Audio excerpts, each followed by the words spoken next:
Hi, this is Privateer Station, and today we'll bring you day 199 of the Ukraine War Chronicles. These are done in conversation style between Olexiy Arestovych, an advisor to the office of the President of Ukraine, and Mark Feygin, a Russian opposition journalist. Enjoy. Dear friends, I'm glad to see you all on Feigin Live. It is Saturday, September 10th,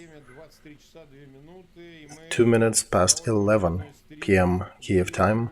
We're doing another stream, day 199, with Olexiy Arestovich. Olexiy, glad to see you, even though it's late. Good evening. We have over 190,000 watching us live. Over 50,000 people clicked the like button.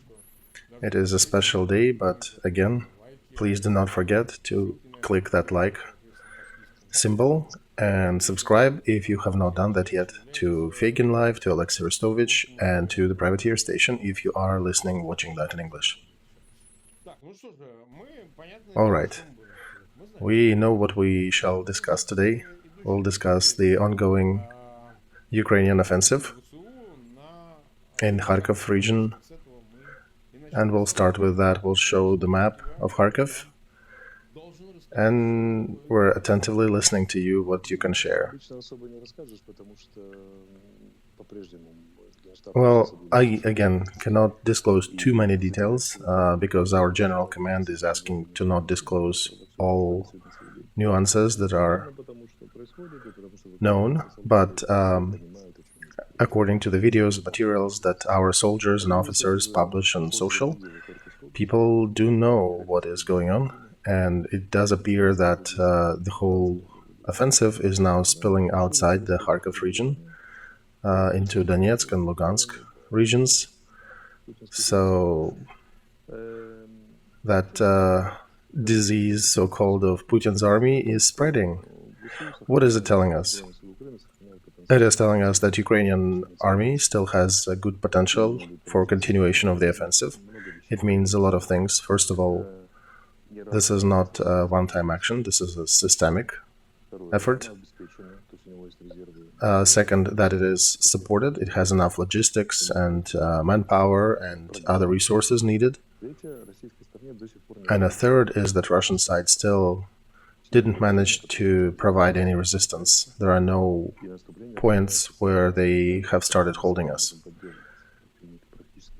And the offensive goes on in a manner and style that is convenient for us, and the enemy basically doesn't affect when and how we go.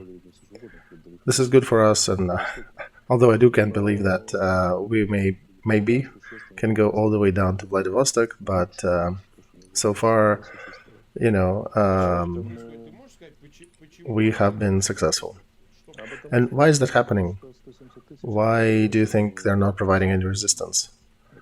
Because 170,000 from Kharkov all the way on the front line, and almost 1,500 frontline kilometers. This is difficult. They tried to aggregate some reserves and throw them into the fight yesterday, but usually it needs certain steps. Accumulate, do intel, group, organize, defense line.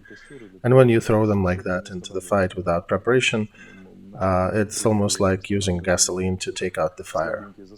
Our army continues to roll further and wipe out any small block posts that they might have set up as this process. Those guys barely even realized where they are, where we're coming from, so they don't provide any serious resistance. I can give you a number that nobody has heard yet. There have been about 16 battalion tactical groups between Izium and Kupiansk. Not all of them were fully staffed, but 15 multiplied by 500 personnel each, so about 10,000, 12,000.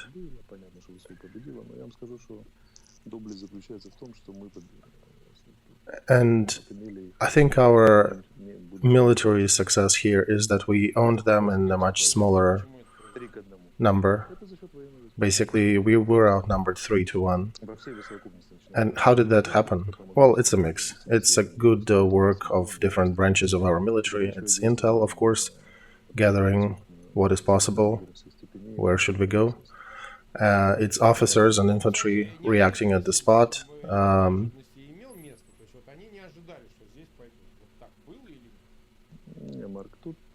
Was there any unexpected? Anything unexpected about that offensive? Well, not entirely, Mark. Their publics, their social media were screaming that we are gathering in that direction. So they knew that we were there.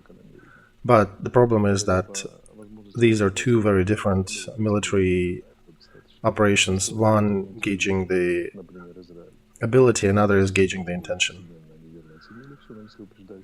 So, same thing, take again Israel for an example. In 68, they gauged everything and they properly prepared and responded. And in 73, they failed to predict the intention. Even though they had full information about the day, they had super spy in Egypt, but they failed to react. In our case, yeah, they totally failed to predict our intentions, and the result is somewhat mind-boggling. Even I am surprised. And what is most surprising for me is that it's day 5, and they still failed to organize any resistance. Just now, there are some somewhat noticeable regroupings and some resistance happening in one of those parts where we advance. But it's still weak.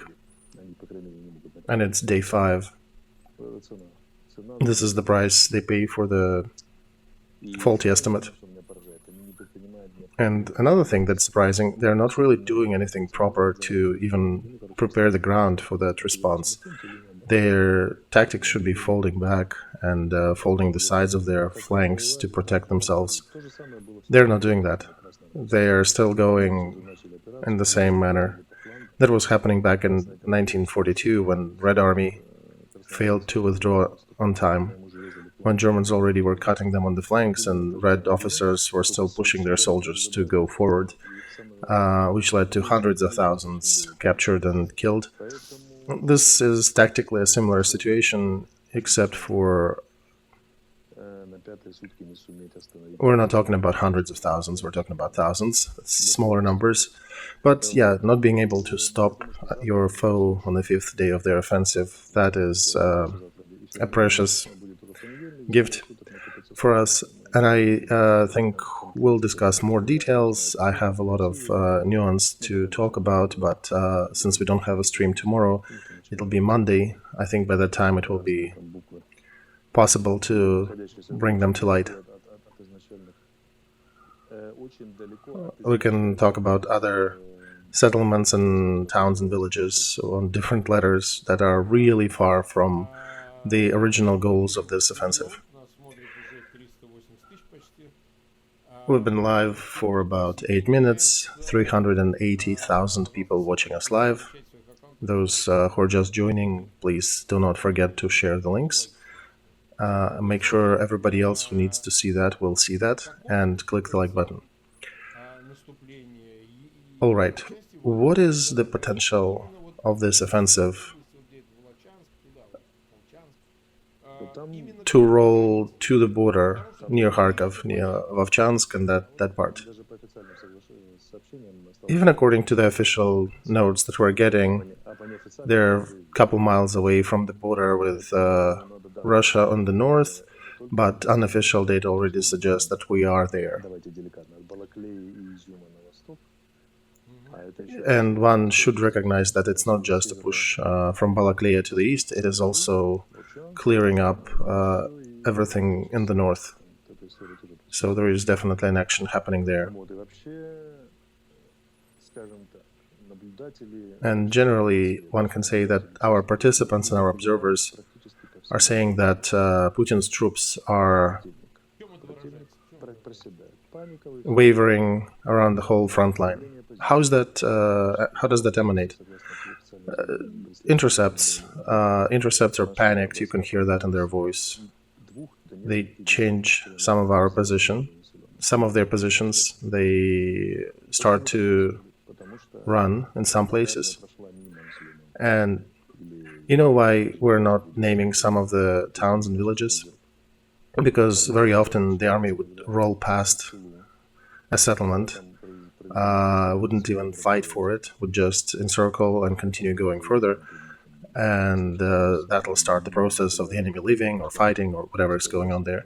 But before we actually declare and put the official flag and say that this settlement is liberated, we have to do a lot of procedures to clean it from mines, to make sure there are no diversion groups, to make sure it is indeed free from enemy fighters. And it can take from a day to 3, even more days. So that's why the delay before we announce capture or retaking of certain positions.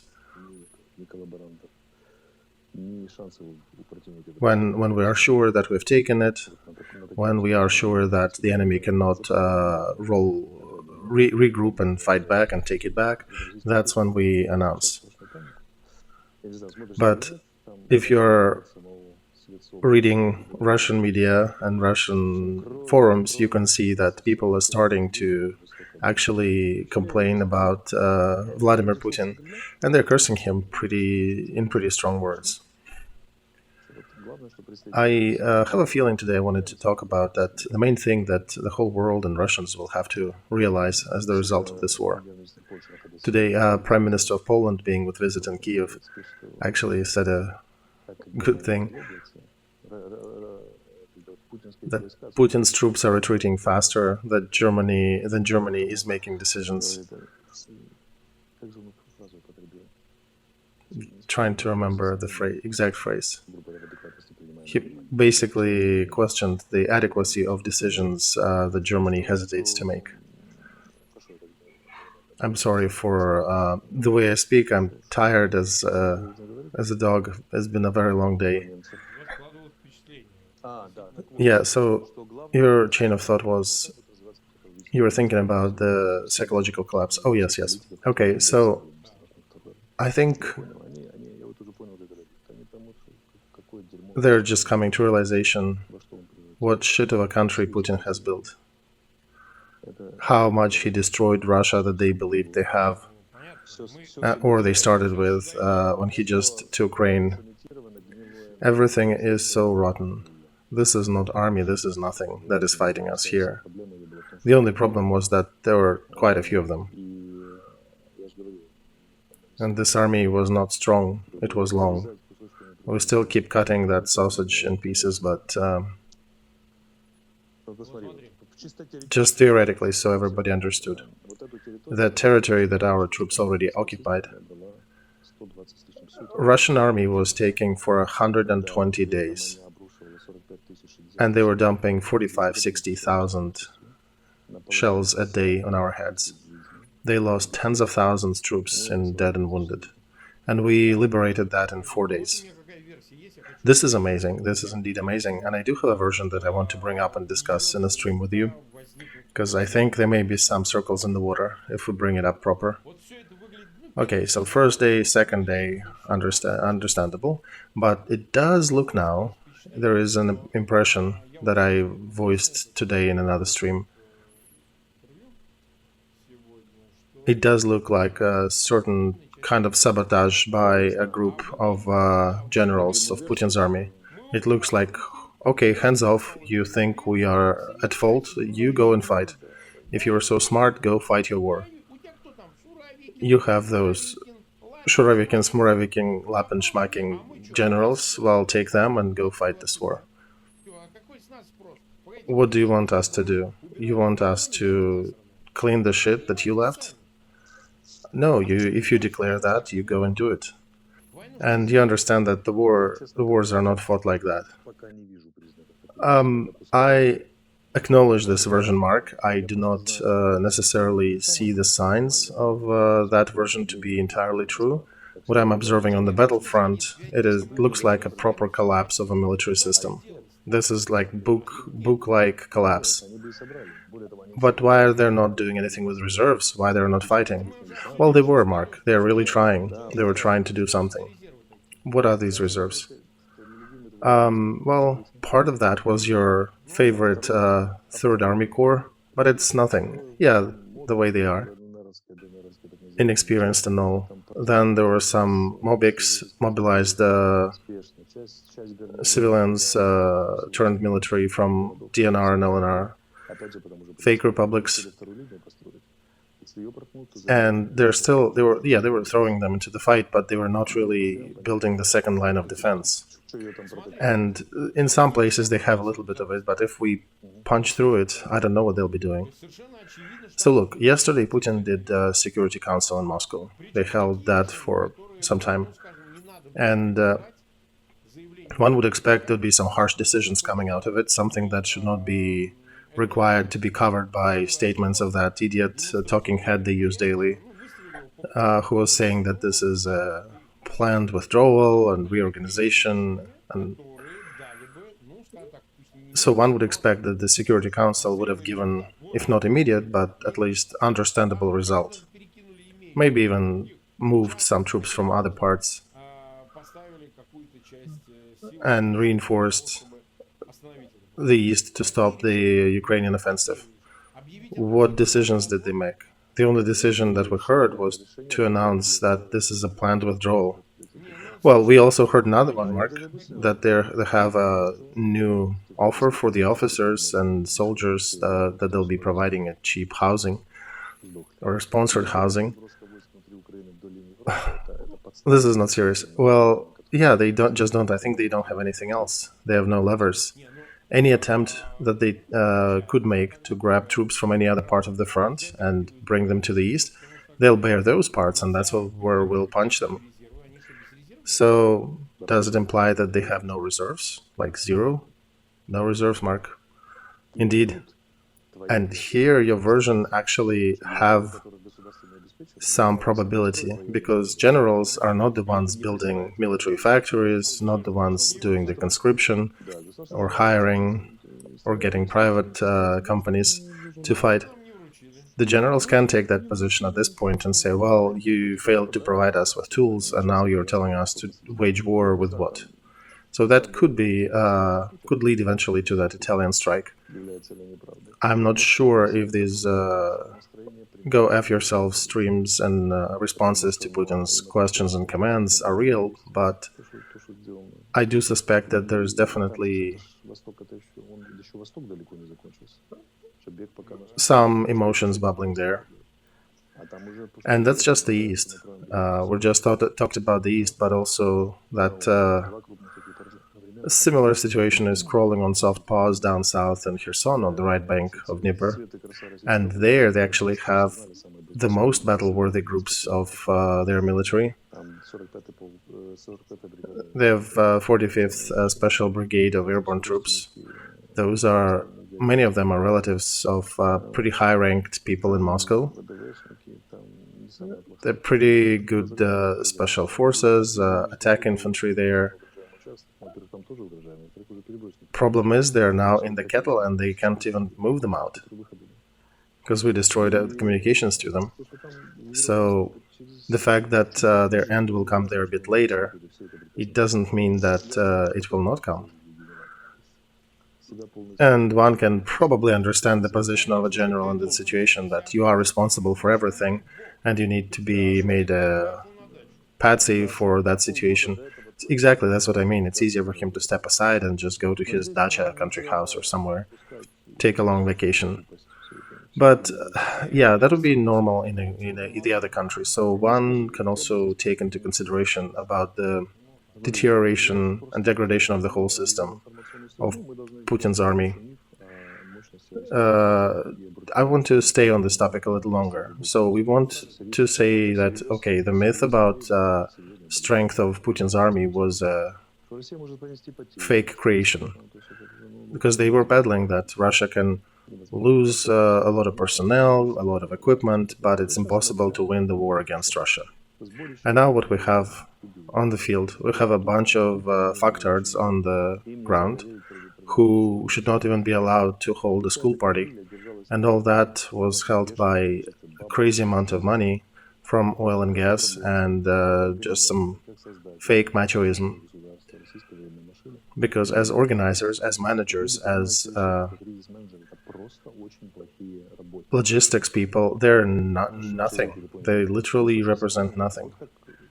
Everybody saw good construction companies, good construction people, and bad construction people, right, in your life. So these are really bad. These don't know how to build things. These don't know how to fight. These don't know how to provide logistics. They don't know how to organize. And when we're organizing and here and thinking, okay, what other cutting decision will they take? I'm telling you, they won't make any cutting decisions. They're making mistakes that for any army of the world, not even on the one ranked number 200, on day 5, not being able to stop the offensive or create a second line of defense. And frankly, even to fall for the situation that offensive will be on the south and move all the troops down south, all the battle-worthy good parts of their fighting force to Kherson. They totally bought it hook, line, and sinker. I understand that, of course, our troops are good. They're brilliant. By the way, it's Freedom of Russia Legion is fighting there in Izum. We are good, but that doesn't compensate for the level of idiocy they have. Their mistakes are so big. I still think there may be some willingness of generals to not take responsibility for things. I cannot exclude that, yes. Because every military who's worth his salt, who's been to the army for at least 3 months, knows how to sabotage the orders from above. And frankly, generals, they know it perfectly well how to do that.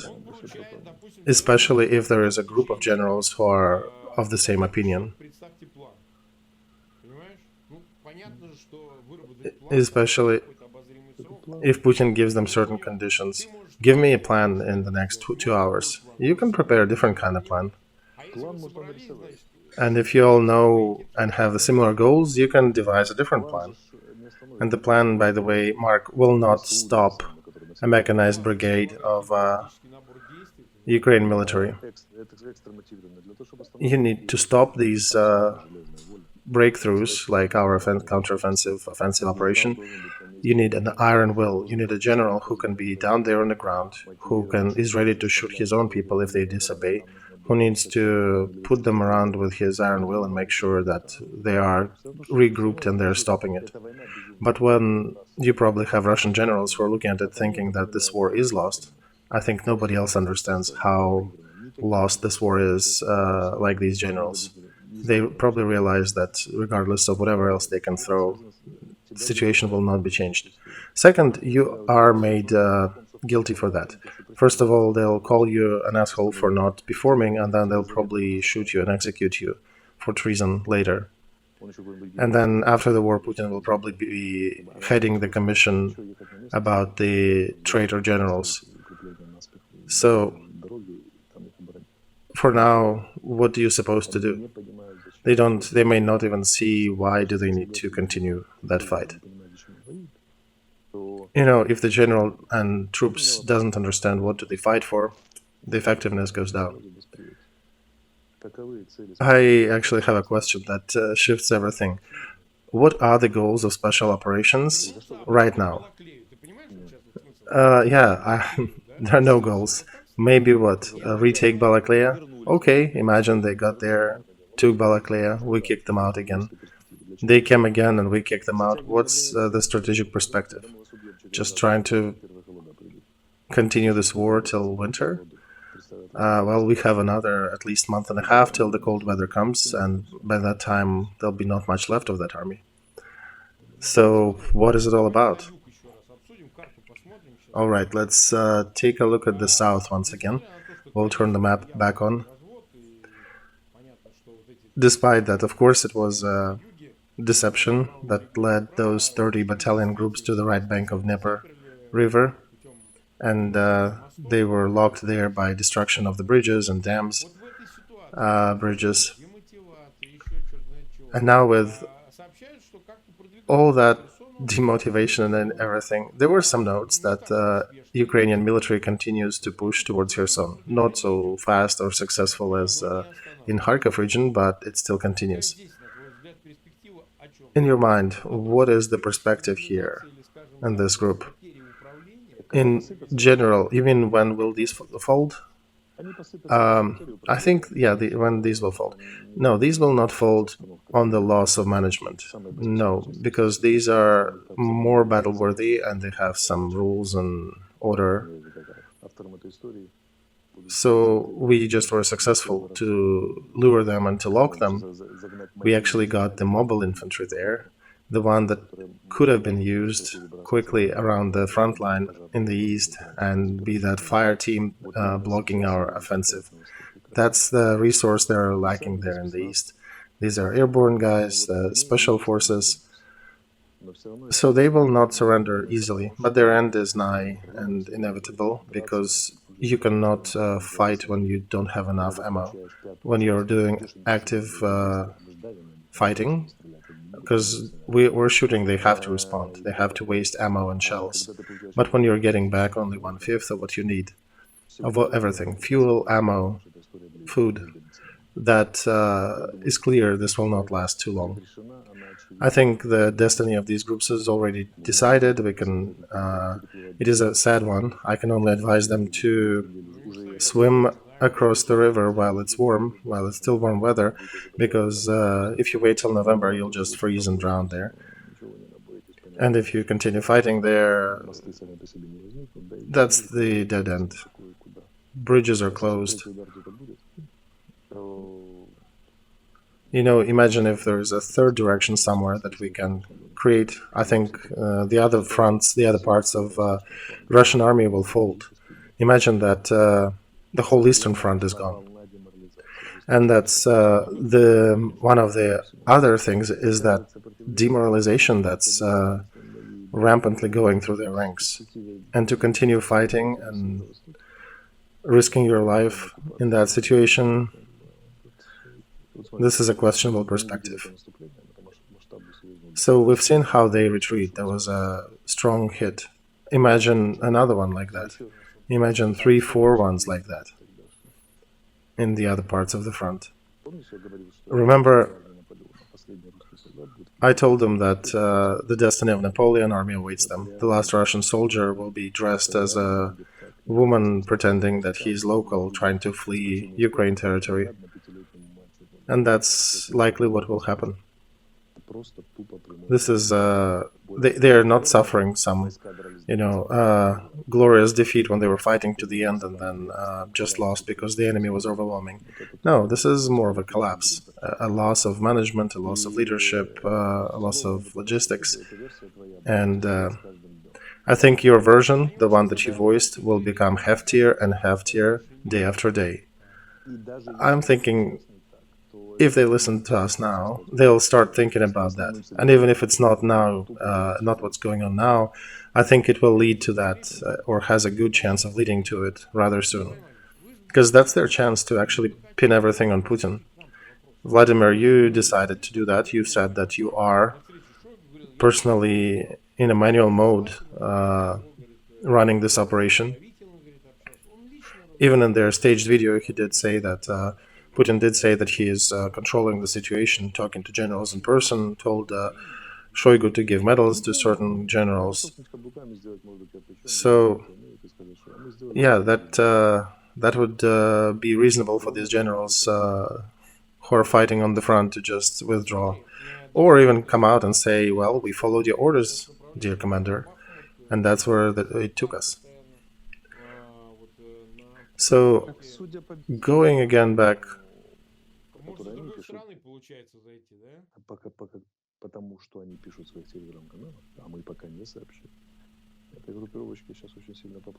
to Solidar and those parts on the east. I'm just following the situation. yeah, Bakhmut Solidar, that Eastern Front, I think that group will start feeling really bad real soon because we are technically getting on the front, on the side of them rather deep, that so deep that we can all of a sudden be at their back. Our front runners are already way behind their backs. So it is a stupid idea to fight like that. If they want to hold that front, they need to roll back maybe 40 kilometers to the east and try to shrink the front, dig in, take certain measures. But they're idiots. I don't believe they'll do that. I think they'll still continue their stupid offensive. So that's where I think it looks like sabotage, because nobody is coming in to say, let's withdraw and save what we have, reserves. They have no reserves, Mark. Okay, well, let's just save whatever they have left, right? Yeah, they remember that summer offensive when they had remnants of some infantry that could storm anything. They already lost it. They barely have enough potential to defend themselves, and now the enemy is already somewhat behind their back. So the enemy can cut them out, and their only chance is immediately withdraw by 40, 50 miles, dig for 24 hours a day, and get some new positions, fortified. But even then, digging, the soldier will start thinking, what the heck am I fighting for? What's going on? And tomorrow we withdraw another 50 kilometers and what? To the border of Russian Federation? Then what was that war about? And until they get any idea what are they exactly fighting for, he'll not be successful, the soldier will not be as effective fighting. Because it's hard to die for nebulous concepts. And yeah, something like that. All right, I did want to touch upon another subject about propaganda over there, because it is supposed to fill in the meanings that we are bringing here, the lost meanings that they're facing now with this operation. They have an interesting behavior now. There is a certain line that one can analyze. Their first approach was not big deal. Frontline may waver without any comments. They had guests on Solovyev's show saying that. Then they went along the way that we need to respond, where our reserves, why are we not responding? Then there was a pause, a quiet day, and then they put the army speaker, Konashenkov, to say that everything is okay, this is a planned regrouping of the army, and everything is paused right now.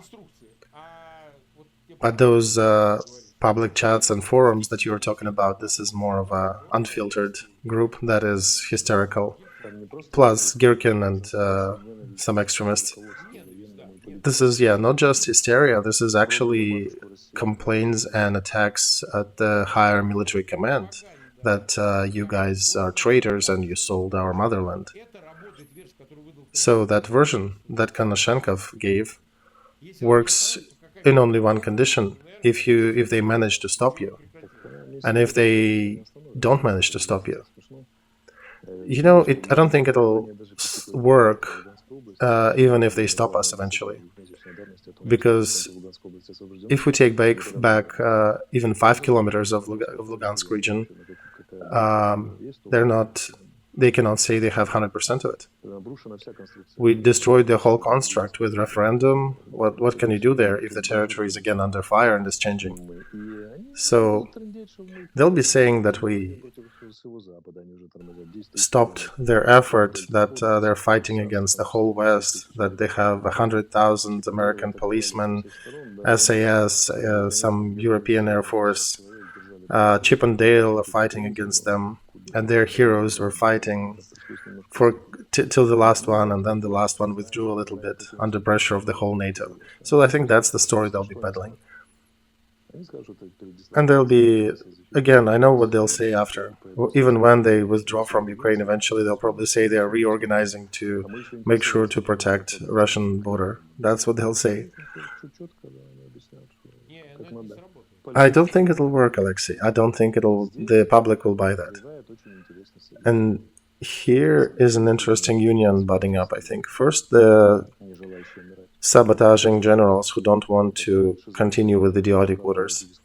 And second is that psycho crazy, ultra pro Russia public who are ready to fight somebody, and now they're turning that to Putin and Shoigu, who in their mind are the reasons for the failure. Because if you see what they're writing in the forums, they already buried themselves with the current Russian laws. They don't care. They already are writing in very high, strong emotions, attacking their leadership. Remember that old dissident song about Stalin when we thought he is a dear father and he turned out to be a bitch. So yeah, that's where they are. And if anyone will ever execute and put an end to Putin physically, that'll be that union of generals and extreme groups of their society. Yeah, now they already injected that idea of traitor, that their head leadership is traitors. So yeah, I think generally speaking, Putin will be hung by Girkin. Not Girkin, but like a collective ultra-patriot of Russia one of those who is writing now that Putin and Shoigu are traitors. They're burying the ideas of Russia and everything we captured here. And pretty well-known separatists, the ones that have been known since 2014 on that war in Donbass, these are the ones writing that now.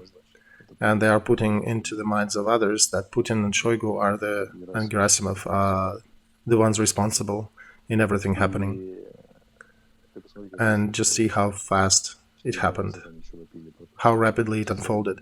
Just 4 days ago, they were saying that we are continuing our successful offensive, and now our leader is a traitor. Russian history does not forgive czars the lost wars. So I think politically that will be his end, and they'll try to pin everything on him. Very rightly so, because he definitely was leading the ship, and he was the ideological instigator. He was the one putting people in certain positions. Even that situation I did talk about, the poor boots of Russian army, that's his doing. That's his people that he put in positions doing. And just looking at the videos that I've seen in the last couple of days, you know what we captured? Several dozen tanks, almost 100 armored vehicles,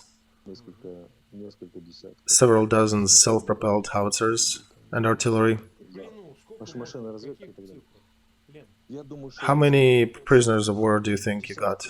I think we're talking about hundreds, and this is just by videos that I've seen. Not all of them are getting filmed, really. In reality, I suspect there are more. And it's not over yet. We're still continuing to gather and gather more, even on that direction. So that was a little side quest of ours to talk about that, but I think they did find the person responsible in the failure. This is Vladimir Putin. Well, yeah, we did, but he needs to find another story to compensate for the failure. And this is the story that will be battled, and in his position, he'll need to point finger at somebody else. Well, that's an easy one. Stalin has done that in 1937.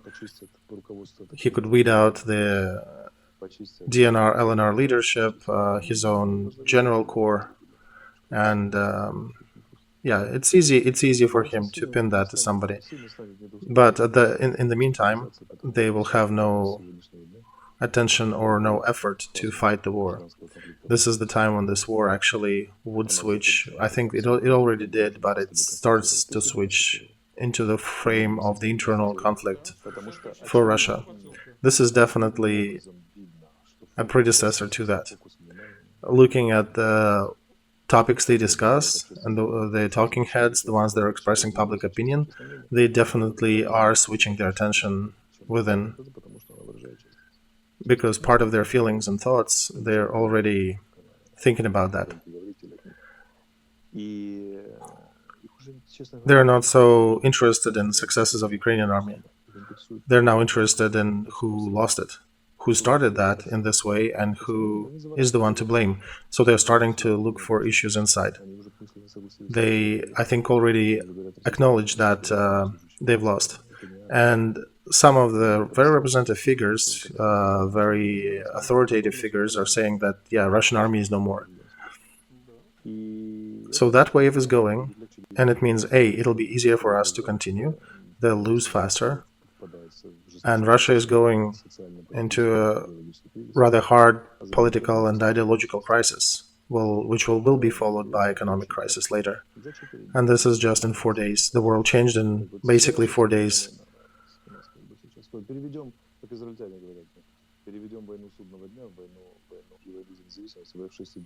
So yeah, let's turn that war of a judgment day into a 6-day war. And I want to say hi to my friends in Israel. They're good people. We have 490,000, 487,000 people watching us live. We've been online for more than 40 minutes. It's night. Our chat is full of messages. Please let Arestovich go. They're very insistent. So since we have a break tomorrow, Olexiy has a day off. On Monday we're back and we can continue at 10, the usual time on Monday, right? Yep, 10 p.m. Monday. Because today we started late. Today we started at 11. Yeah, I think at 10 p.m. on Monday we should be able to name a lot of new places. And there'll be a lot of things happening in the next couple of days because the speed of events is crazy of what's going on. You intrigued everybody with the Rammstein decisions and notes and hints that you dropped. Well, yes, but trust me, in the next, I won't say how many weeks, but it's not 2, 3. The events will be so plenty that we'll be seriously constrained by our format. We just won't have enough time. And some of them we won't be able to address